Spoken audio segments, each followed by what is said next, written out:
નમસ્કાર દર્શક મિત્રો, સ્વાગત છે તમારું અમારી આ યુટ્યુબ ચેનલમાં.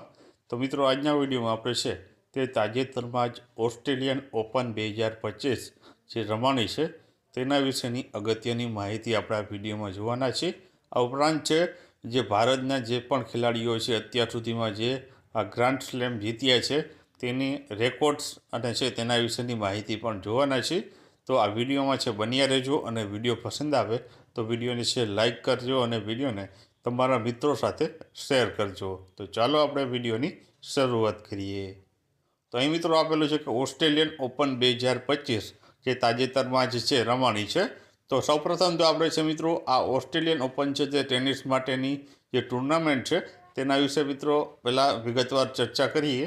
તો મિત્રો ગ્રાન્ડ સ્લેમ કહેવામાં આવે છે જે પણ જે છે ટેનિસ માટેની મુખ્ય જે રમતો રમાતી હોય છે તે 4 અલગ અલગ છે જે રમાતી હોય છે તેને ગ્રાન્ડ સ્લેમ કહેવામાં આવે છે.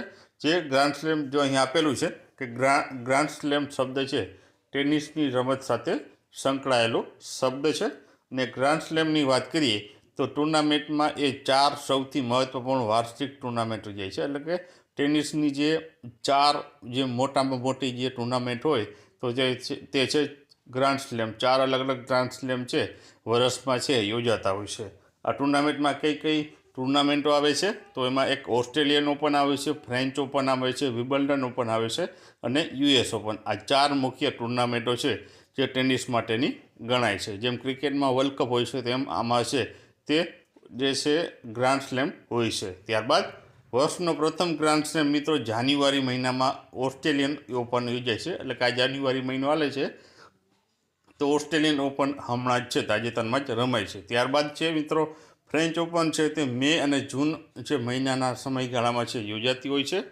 વિમ્બલ્ડન ઓપનની વાત કરીએ તો તે જૂન અને જુલાઈ મહિનાના જે છે તે અંતરાળમાં રમાતી હોય છે.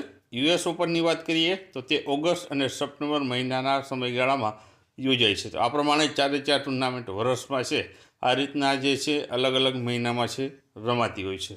હવે મિત્રો આપણે રેકોર્ડ વિશે વાત કરીએ તો ભારતના કયા રેકોર્ડ છે અને અત્યાર સુધીમાં કોણ સૌથી વધારે ગ્રાન્ડ સ્લેમ જીત્યું છે.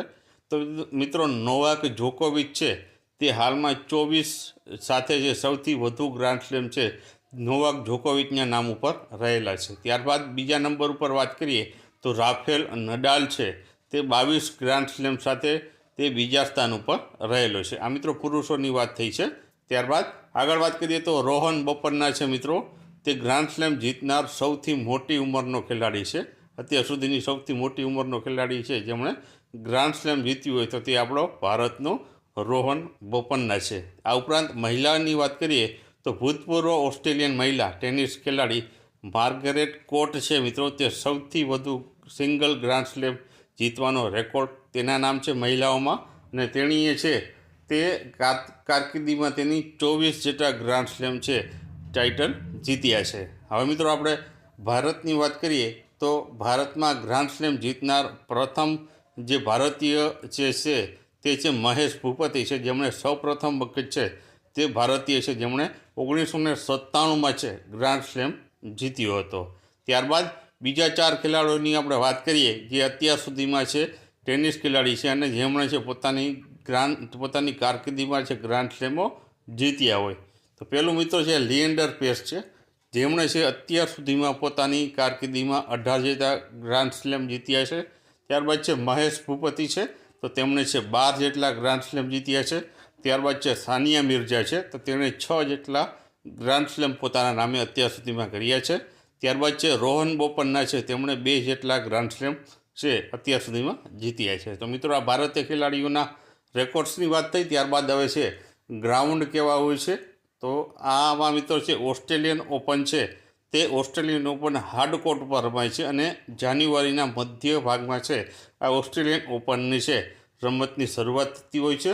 ફ્રેન્ચ ઓપનની વાત કરીએ તો ફ્રેન્ચ ઓપન મિત્રો છે ક્લે કોર્ટ ઉપર રમાય છે જે મેના અંતમાં અને જૂનની શરૂઆતમાં છે ફ્રેન્ચ ઓપન જે રમાતી હોય છે. ત્યારબાદ વિમ્બલ્ડન ઓપનની વાત કરીએ તો તે ગ્રાસ કોર્ટ ઉપર રમાય છે અને જૂન અને જુલાઈ મહિનામાં છે આનું આયોજન થતું હોય છે. ત્યારબાદ છે યુએસ ઓપન છે તો તે હાર્ડ કોર્ટ ઉપર રમાય છે જે ઓગસ્ટ અને સપ્ટેમ્બર મહિનાના સમયગાળા દરમિયાન આ રમાતી હોય છે. ત્યારબાદ હવે મિત્રો આપણે વાત કરીએ તો આ વર્ષ 2025માં જે ઓસ્ટ્રેલિયન ઓપન રમાણી છે તેના વિજેતાઓની વાત કરી લઈએ. તો પહેલું મિત્રો છે ઓસ્ટ્રેલિયન ઓપન 2025ના વિજેતાઓમાં મેન્સ સિંગલમાં વિજેતા કોણ બન્યું છે? તો જેનિક સિનર, જે ઇટલીનો ખેલાડી છે, તે ઓસ્ટ્રેલિયન ઓપન 2025માં મેન્સ સિંગલનું ટાઇટલ જીતે છે. ત્યારબાદ મહિલા સિંગલ્સની વાત કરીએ તો તેમાં વિજેતા છે મેડિસન કીસ છે, જે યુએસએની ખેલાડી છે. ત્યારબાદ મેન્સ ડબલ વિજેતાની આપણે વાત કરીએ તો તેમાં હેનરી પેટન અને હેરી હેલિયોવારા છે, તેમણે છે મેન્સ ડબલનું ટાઇટલ ઓસ્ટ્રેલિયન ઓપન 2025માં જીત્યું છે. મહિલા ડબલ્સની વાત કરીએ તો મહિલા ડબલ્સમાં વિજેતા બની છે કેટરીના સિનિકોવા અને ટેલર ટાઉનસેન્ડ છે, તે મહિલા ડબલ્સની જે રમતમાં વિજેતા બની છે. અને છેલ્લે છે મિત્રો મિક્સ ડબલમાં વિજેતા બન્યું છે ઓલિવિયા ગેડેકી અને જોન પીરિયસ. તો આ મિત્રો આ હતા ઓસ્ટ્રેલિયન ઓપનના વિજેતા ખેલાડીઓના નામ. આ ઉપરાંત આપણે છે અહીં જે ગ્રાન્ડ સ્લેમ જે રમાતા હોય છે તેના વિશેની માહિતી જોઈ. ઉપરાંત ભારતીય ખેલાડીઓના રેકોર્ડ જોયા, તેણે કેટલા અત્યાર સુધીમાં ગ્રાન્ડ સ્લેમ જીત્યા છે અને છે તે આપણે આ ટુર્નામેન્ટ વિશે માહિતી મેળવી. જો તમને આ વિડીયો પસંદ આવ્યો હોય તો વિડીયોને લાઇક કરજો અને વિડીયોને તમારા મિત્રો સાથે અવશ્ય શેર કરજો.